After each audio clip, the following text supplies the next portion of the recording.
Buenas tardes, mi nombre es Génesis Zapata y yo le voy a exponer acerca de qué es un contrato mercantil, características del contrato mercantil y tipos de contrato mercantil y cómo está establecido en el Código Civil venezolano y en el Código de Comercio.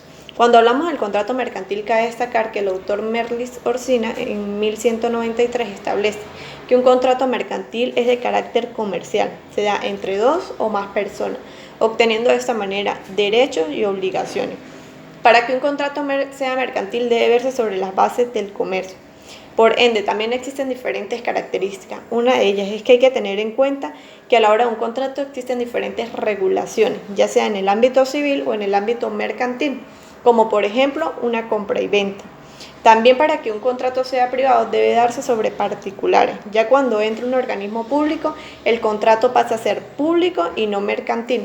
El Código Civil venezolano establece las diferentes características a la hora de realizar un contrato, en su artículo 1134, 1135 y 1136, que establece que los contratos pueden ser unilaterales o bilaterales, a título oneroso o gratuito, mientras que en el Código de Comercio establece los contratos objetivos en su artículo 2 y los contratos subjetivos en el artículo 3.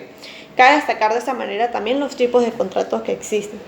Conseguimos el contrato de transporte, el contrato de suministro y el contrato de cuenta corriente. ¿Qué es el contrato de transporte?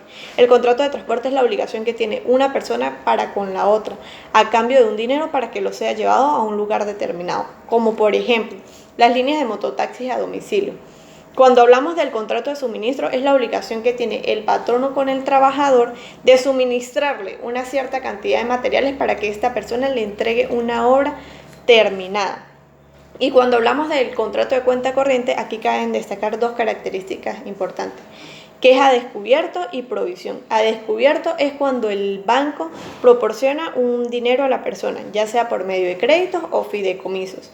Y provisión cuando la persona tiene el dinero es proveniente de su propio fondo, es decir, por medio de depósitos o cheques. Cabe destacar también otros tipos de contratos que existen, que es el de corretaje, el de franquicia, contrato comercial. Cabe destacar que para que un contrato mercantil se pueda perfeccionar y pueda surgir efecto, se debe dar la oferta y la aceptación. ¿Qué es la oferta? La oferta, según el Código de Comercio en su artículo 110, establece que es aquella que hace el comerciante sobre el objeto y manteniendo un precio determinado. Y la aceptación es la manifestación de voluntad que hace la persona de aceptar dicha oferta. Así lo establece el artículo 111 del Código de Comercio. Por ende, es importante para que un contrato se dé seguir los siguientes pasos, que es consentimiento de las partes, la voluntad de contratar, la oferta y la aceptación, para que así pueda surgir un efecto o pueda tener un efecto jurídico los diferentes tipos de contratos.